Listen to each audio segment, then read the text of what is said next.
Hey, what's up everybody? Chad Calek here, and welcome back to the In a Crowded Room podcast for episode number 62.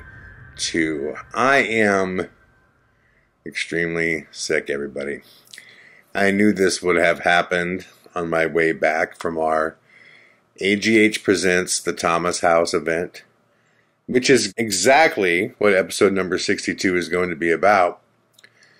But on my way back, we had a nightmare plane trip home, which included almost 4 hours on the tarmac in a 92-degree plane, which we were sweating like crazy, and everybody's breathing the same air, and this is cold and flu season right now. And my chest is so congested. It makes breathing a little hard right now. So if my patter is a bit slow, you'll understand why. But I wanted to get this podcast out there because the experience that I had at the Thomas House event was one of the more intense paranormal investigations that I've been on in some time. Now, if you follow me, you know that a little over 2 years ago, I had announced my retirement from ghost hunting. And this wasn't a ploy or a publicity stunt. This actually came about when I was in Townsville, Australia, investigating, and I had something happen. These plates that were on the shelf in front of me that shouldn't have smacked together. It sounded like someone just picked one up and just dropped it. And I remember that happened and everybody in the room jumped. And it didn't so much as raise my pulse. I didn't jump. I wasn't scared. And I just knew. I knew at that point that I had just, got to a point where after doing it for 20 some years, I was just burnt out on it. And I promised myself a long time ago that I just would never do anything in life for the sole sake of money. And I would never do anything in life if my heart wasn't in it. And when I was doing that ghost hunt, I felt like someone could have my spot. Someone could be here because I'm not into this. And, I'm into the people. I'm into the experience, but I'm not into the ghost hunt. So rather than have people show up with an expectation that I couldn't meet, it just seemed the wiser to call it a career and be done. So, but as time went by, as I discussed on Facebook, I did start to miss it. I started to miss that camaraderie, what it feels like when you're with a group and paranormally speaking, shit hits the fan and your blood's boiling and your mind is going crazy. It's on fire. With that in mind, I announced this event, the Thomas House, and I wanted to go back to the Thomas House because it's the only place that I've ever been to that I hosted an event and actually had to shut the event down and get all the attendees out so I could figure out what was going on. Now, I did a previous episode about this, but it was a situation where just all of a sudden it was like a paranormal explosion. We had a lot of people there. Probably it was a big event because it was a PRS co-event. Probably over 100 people there, and they experienced these salt shakers flying, and I experienced and saw these salt shakers flying, and also a punch bowl spinning on its own, a table and a lamp popping up in the air of its own accord, smashing against the ground, multiple EVPs people captured, a whole group of people experienced back pain at the same time, simultaneously. So I knew going into this event that the potential was there for things to get real. But again, I had just been away from it for so long. Maybe I Maybe I should have taken it more seriously. But time has a way of doing that. It has a way of scrubbing away those fresh memories, and it gives you a butter knife instead of a ginsu in return, you know? Nothing is as sharp as it was. The memory is much more dull. I think that definitely happened because I wasn't prepared for what was about to come. So let's start at the beginning. On the 29th, my good friend Craig Powell flew into Los Angeles from Sydney, in which I picked Craig up. We had a series of exciting meetings, and the following morning, we had a great flight in. Flew to Nashville, got picked up by my good friend Justin Ross. I met his attendee Shane, who they also call Bear, because this man is very hairy. True fucking story. So I get to the hotel and it's awesome. There's a ton of familiar faces. Brenda, Lori, Bob, and Sharon Ruiz, Susan. So many that make our event so special. Very much a family atmosphere. And it felt like we hadn't skipped a beat. I mean, it really didn't. It felt like there was not a 2-year, lull in between events. And all the new faces were amazing people. My new friend Dee from Australia, you're a sweetheart. Michael Wilcox, what a great guy. Linda, it was so cool to have you join us and share your stories. It was just awesome. I mean, that's what I love about our events the most is just the people, the people. And, the hotel was amazing, as always. Whenever I plan events, because you can't guarantee the paranormal, you can't. And if someone says they can, they're lying to you. But what you can guarantee, you want to take care of your guests. You want to make sure that should nothing paranormal happen, at the very least, they're going to be blown away, by where they're staying, and that they're going to have a great time with everybody there, and that, we're going to do everything in our power to capture paranormal activity. And as long as all those things happen, then I know that everyone's going to have a great time. Allow me to grab a drink really quick, guys. I'm sorry. So, like I said, it was awesome. It was awesome to see everybody. And the first night of investigating comes, in which I take everybody through the walkthrough of the Paranormal State episode. We shot the episode Room 37. This was Mary Beth Wiley's debut as well, which was a proud moment for me. And it was super cool. I took everybody around, showed them where all the activity was, and from there we went right into our first night's investigation, in which nothing happened. And this happens, I swear, guys, 99% of the time. The first night, nothing happens.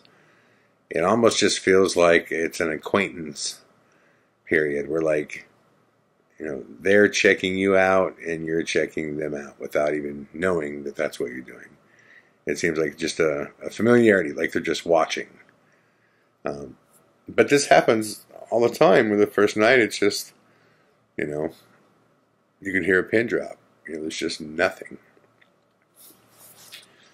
So I wake up the following morning and have this absolutely mind-blowing Southern breakfast.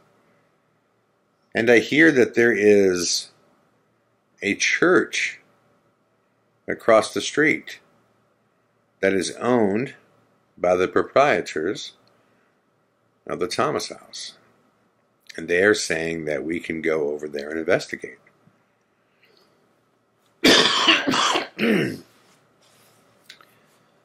I'm like, so when I hear this, I'm like, what church are you guys talking about? They're like, you didn't see it? I'm like, no. And they said it's down at the end of the driveway, across the street. I'm like, huh. there's a church, and they're going to let us go ghost hunt it. And as I wrote in my blog about this, I was thinking in my head, this is odd. We're in the deep south, and they're going to let us go ghost hunt a church. If you know anything about the Bible belting deep south, that's some progressive shit to just say, go ahead and go, ghost hunt a church. So I was impressed. I was like, wow, okay. Well, yeah, let's get people over there because I can't even believe they're allowing this. That's great. So I chose to stay back at the hotel for a couple reasons. One, I want to keep the numbers down. You don't want to have everybody at an event crowd into one location because it's just going to destroy the investigation. Any evidence you may think you have is going to be so contaminated with everybody else's talking, breathing, walking. So I said, let them go do their thing, and I'll stay back here with everybody who's here, and I'm going to make sure that they all have a good time. And I also wanted to check out room 14 again, which was a room that I was in during our previous event, in which I saw with my own eyes, from my lips to God's ears, I saw a table with a lamp on it, little, side table, pop up in the air and just smash against the ground. So I wanted to go back to that room to see if this could happen again. So, long story short, nothing happens for me. I'm hearing stories throughout the main house, at the Thomas house, the main hotel. Little things are starting to happen. People are saying that they've seen some shadow people. They've experienced some knocks that they, feel as though these knocks occurred in a way that would suggest intelligence.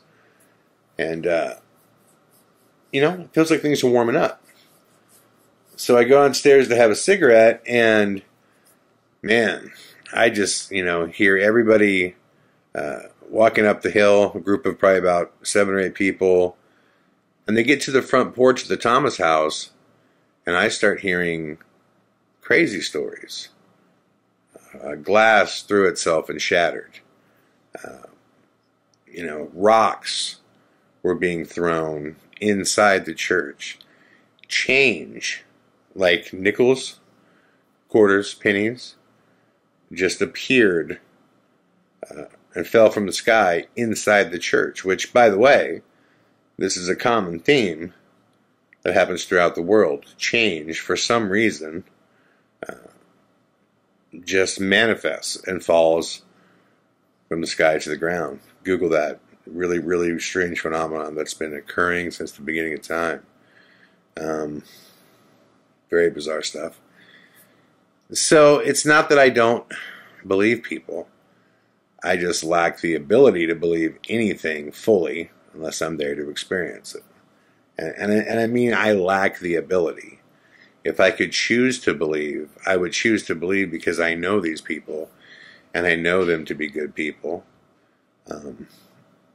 I just don't have the ability to believe fully unless I experience it. But out of the entire group, the most hardened investigator is Craig. And I look over at Craig, and he looks at me and he just goes, brother, in that Australian accent that more often than not just sounds like music.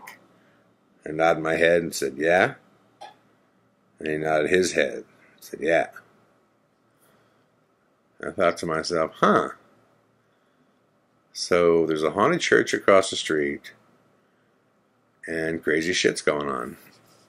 I want in. So I tell Craig and everybody else that tomorrow night I will go to the allegedly haunted church. Fast forward 21 hours and I am walking down the dirt road to go to the allegedly haunted church with a pretty good sized group, probably 13, 14 of us, maybe 15. Everybody has every gadget they could bring. There's cameras. There's the SLS, which I had never used before. That's the Xbox video game console that tries to map out a body. The usual stuff, K2s, things like that. So we get there, and right away we're testing out this SLS, and because I've never used one, I'm trying to find the flaw in it, which is pretty glaring. It's trying to map a human body. I mean, that's what it's trying to do. That's what it was designed for. And it's using heat to do that. So if you're in frame of the SLS, it's going to map your body. And what a lot of people don't realize until you use a really high-end thermal camera is that your body can heat up a small room. When you put one person in a small room, and it'll change the whole, temperature of the entire room, much less things that are next to you, glass, metal, things like that. So the presence of a human being will heat up everything, and now the SLS will start looking for things that are hot, and it will try to paint a human figure over the top of it. None of these things are helpful in a ghost hunt. The best way to use that piece of equipment would be to pull everybody out of frame, no human beings, and then just see what the disturbance could be. But anyways, that's what we were doing. We were checking out this SLS, and once I kind of figured out how it works and what it's doing, I was honestly getting a little bored because nothing had happened, so I decided I was going to start provoking, which I did. And almost immediately, there's a glass that's thrown behind me. Pretty loud. I mean, you hear a good solid bang. And what's crazy about that is I was sitting in a circle in which the sound came from directly behind me, and I could see where everybody was at in the circle. I could see where everybody's at. So now it is dark in there, but there's definitely enough moonlight and ambient light to make out everyone's body. I knew for a fact there's no way anybody in the group did it. I mean, they wouldn't do that to begin with, because if they were caught, they'd be on the first flight out of Nashville. But because I didn't see it with my own eyes, like I said, it's just hard for me to say that was paranormal. Maybe, I don't know, maybe a glass was halfway, tinkering out the end of something, and our own vibrations from our bodies walking around provided enough bend on the floorboards to cause this thing to fall. I don't know. That's what the mind does. My mind starts looking for answers, It does not jump to, that's a ghost. So I start provoking heavier and heavier and heavier. And little things are happening. Again, little tinkering sounds, that type of stuff. And then finally Craig says, let's get everybody on one side of the room and Chad on the other. And I love it. I love it. I know what he's doing. He knows I'm going to provoke. So he's separating it out to try to determine, is there activity that is happening directly towards Chad when he is ghost hunting? Because that would indicate an intelligent response. So he made the right call. I mean, that's definitely how we should have split up at that time.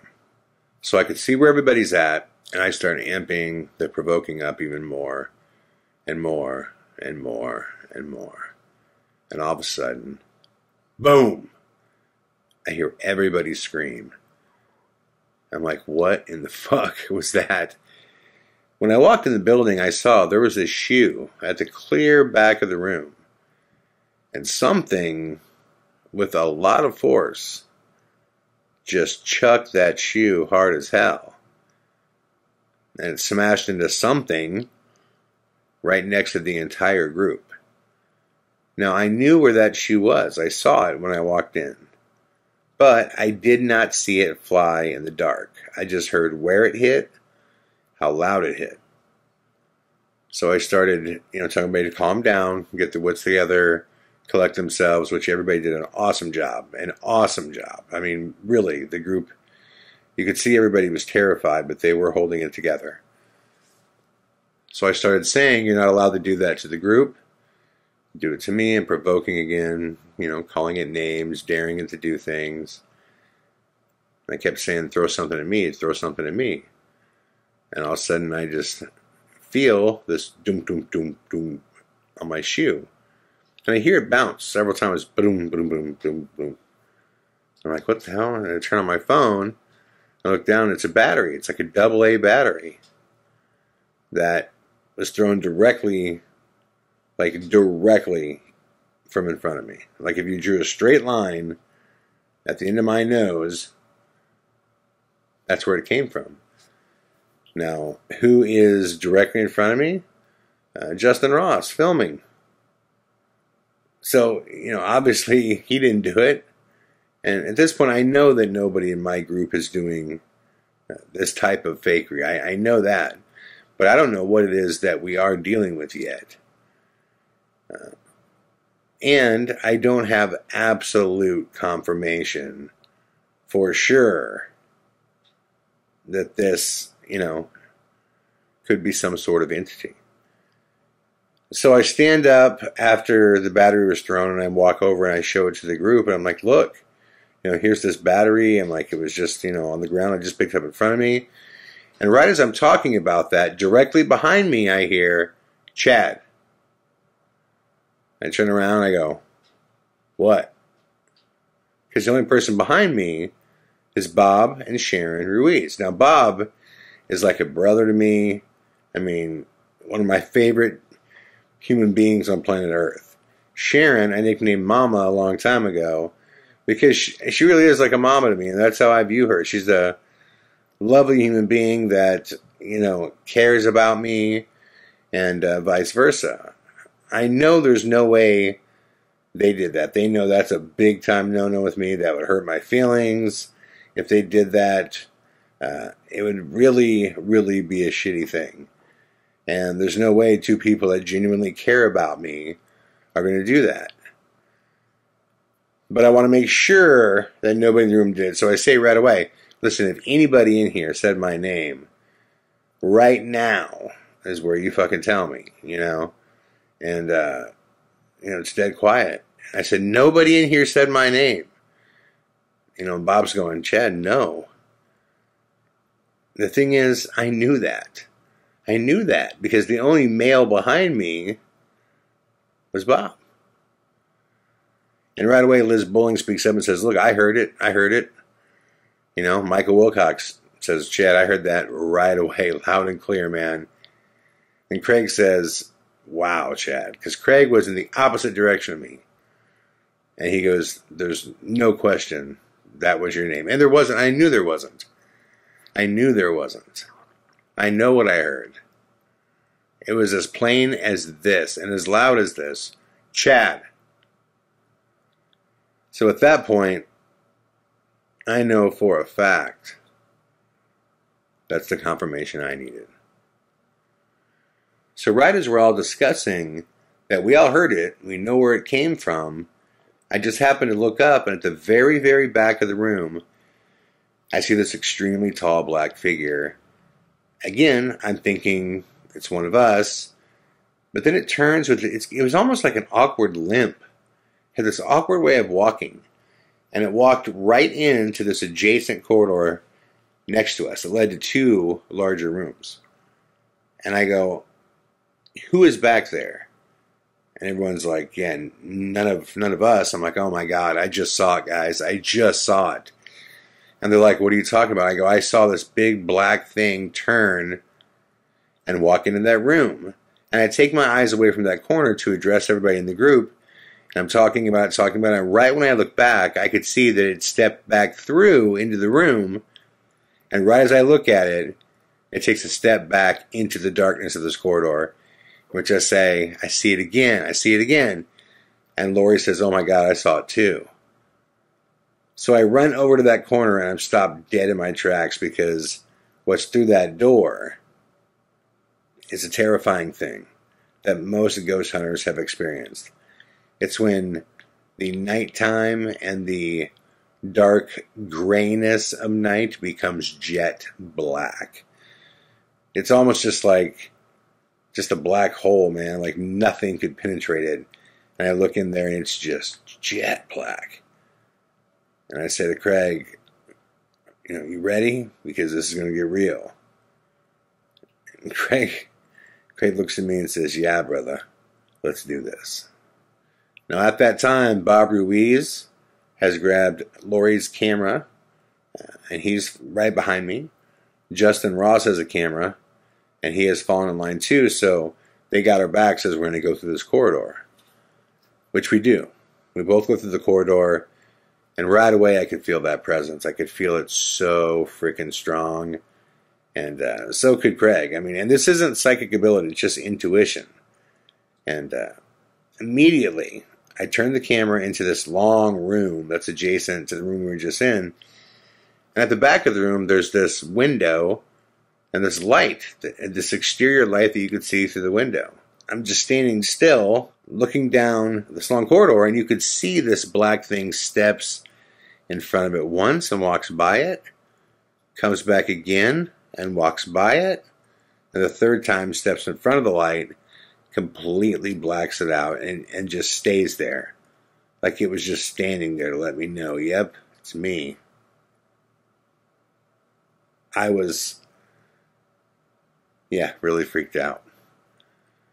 Because I just couldn't believe how intense all this was so quickly. The glasses being thrown, the battery being thrown, the shoe being thrown, and my name being said.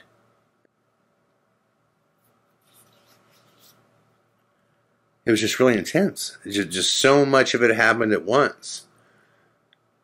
So right as I'm staring at that back window, behind Craig, I hear two, power steps, man. Like something stomped, like thunk, thunk.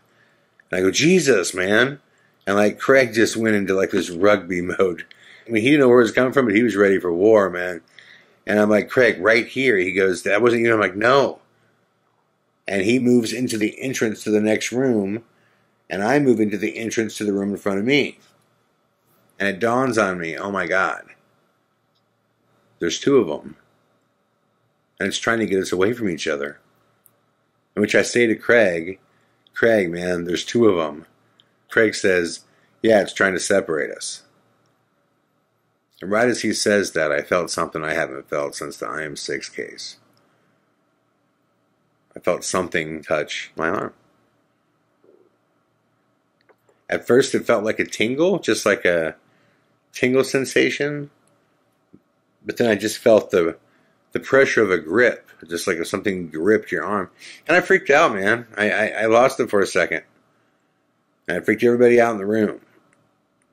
And I'm sorry for that. I wasn't prepared, man. Immediately after that, I feel something do the same thing to my leg. And I'm freaking out, guys. And I'm freaking out because it's not supposed to be able to do that. It's not supposed to be able to touch me. And what I mean by that is, with the protection that I carry, and the way I go about ghost hunting, and what I allow and what I don't, and this stuff all comes down to what you allow, it shouldn't be able to touch me, even if it wanted to. So I'm concerned, again, is this something familiar that I know, that knows me? Is this like something from my past that is waiting for me? A million things are going through my mind. But I gotta tell you guys, when something that isn't there grabs you,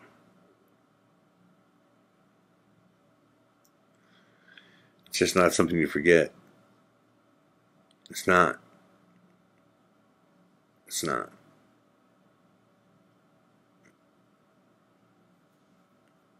Yeah. Just sitting here thinking about it right now, it's just such an uncomfortable feeling when you feel like you don't have control. So I stepped into the room even further by myself, and I started asking and whispering to myself, kind of this prayer, I say, and then I address what is ever in the room, and I say, do I know you? Do I know you? Have we met? Do I know you? And you know what? There was little shit going on all over that room. And the next thing I know, I feel Craig's hand on my shoulder. He says, Chad, back out, dude. He goes, back out. He goes, you're all the way in there. There's no way out. I mean, like, there's physically no way where for you to go.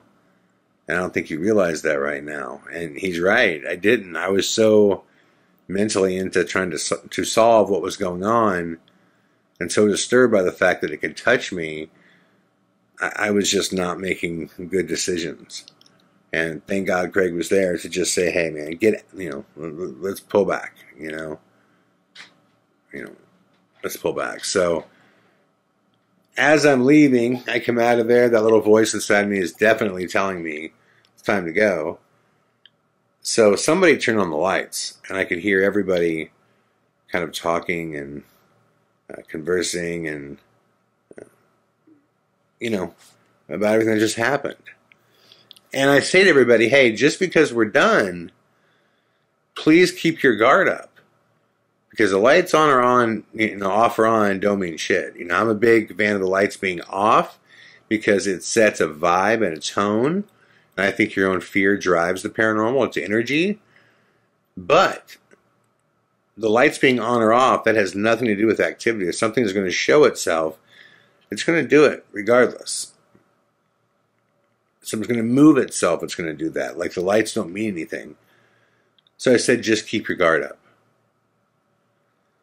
And while I was outside, Justin Ross took photos from inside the building. From where I was at, took photos of me, and took a wide shot outside of the building.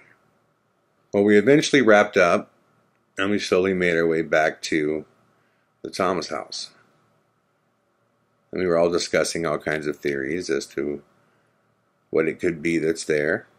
I definitely know how I feel and what I think was there. I do think it was an elemental spirit, which I'll do a whole podcast on elementals. So if you don't know what that is, please Google it. And we get back to the hotel, and we're all kind of sitting out front. And Justin says, hey, check your phone. I just sent you a photo. And the photo he sent was this. Which if you're not looking closely, you can miss what's standing in the doorway. Which is this. And this, my friends, is exactly what I saw at the back of the room. Needless to say, this was a seriously intense investigation. And everyone was freaked out, man. Nobody wanted to go to bed. So I intentionally started joking around to lighten the mood. And, just telling, just things like, just playing with people, just telling, like Justin Ross, I don't know how you're going to sleep in your room tonight, man. I got a gut feeling it's there, and I can't laugh right now because my chest is so congested. But just playing with people, and by the time 4 a.m. rolled around, everybody was kind of sitting together upstairs in a group, joking and laughing and telling even more stories, and it was just an amazing time. But that investigation just hit me really hard because it had been a while since I had experienced something that intense. And I got the bug again, man. I got the bug. I mean, I loved it. I loved every second of it. It did freak me out that it was able to touch me, which I know why it was. And I'll share it with you guys. This is just my firm belief. You don't got to believe me or agree with me. But when you go into really intense ghost hunts, you have to be selfish in the sense that you have to protect you. And anybody else that chose to be a part of it, that's their choice, and they have to protect them. If you start worrying too much about other people, that is a weakness.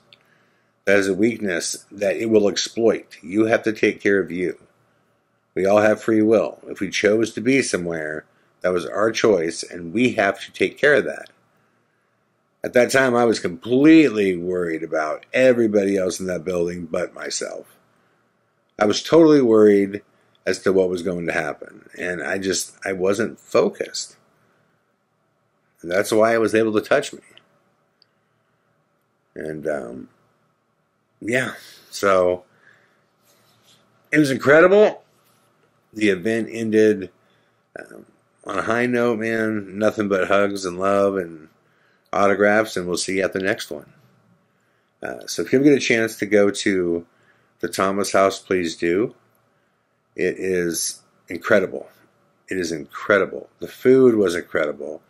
The vibe is incredible. It was amazing. Which brings me to our next event, which I want to spend a few minutes here discussing, because I can promise you all this is going to be the most amazing event that we have ever offered, because it is a real-life paranormal mystery with clients who sincerely want to know who's haunting their property, in which there are multiple possibilities. I'm talking about AGH presents the Flint Creek Ranch, which is this mind-blowing estate in Meridian, Texas. It's about an hour and 15 minutes outside of Dallas-Fort Worth, in which the owners, who are amazing people, they don't even sleep in their main house that's 6,000 square feet big. They sleep in the guest house because they're terrified of what goes on in the main house. Okay? Now, on the property, there is an 8-person cemetery of pioneers that died on the property. A former owner of a couple acres and a house that was on the property that eventually got bought up, he died and was found 3 months after he died on his property, so he could potentially be haunting the place. The owner's parents could potentially be haunting the place. They want to know. They want to know what we think. Who do we theorize? And they want to see the evidence that we come up with. Now, what's cool about this is I've never heard of anybody offering a case to the general public with clients. And I've always wanted to do that. So we know when we come together, we're not just, fucking around. We're really trying to capture activity, and we're trying to figure out who is it that's haunting this place, and should the owners be concerned? Should they? We don't know. I don't know. I honestly don't know. The location itself is immaculate. This is going to be the first ever paranormal investigation of this place. So we are literally making history and writing the legend and lore that will be associated with Flint Creek Ranch for as long as people tell ghost stories about the place. So we have a real chance here to do something really, really special. As far as the accommodations go, they're world class.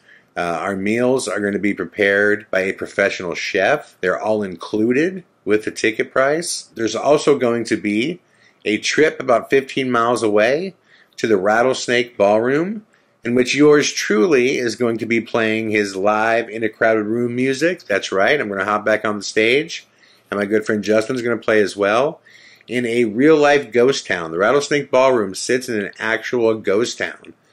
So we're going to do this on the 19th to celebrate Halloween, to have a good time with everybody there, to lighten the mood, just have a good time before we hop back into the investigation. There's going to be campfires, s'mores at the campfires, which I love, one of my favorite things to do. Ghost stories, Q&As, evidence presentations.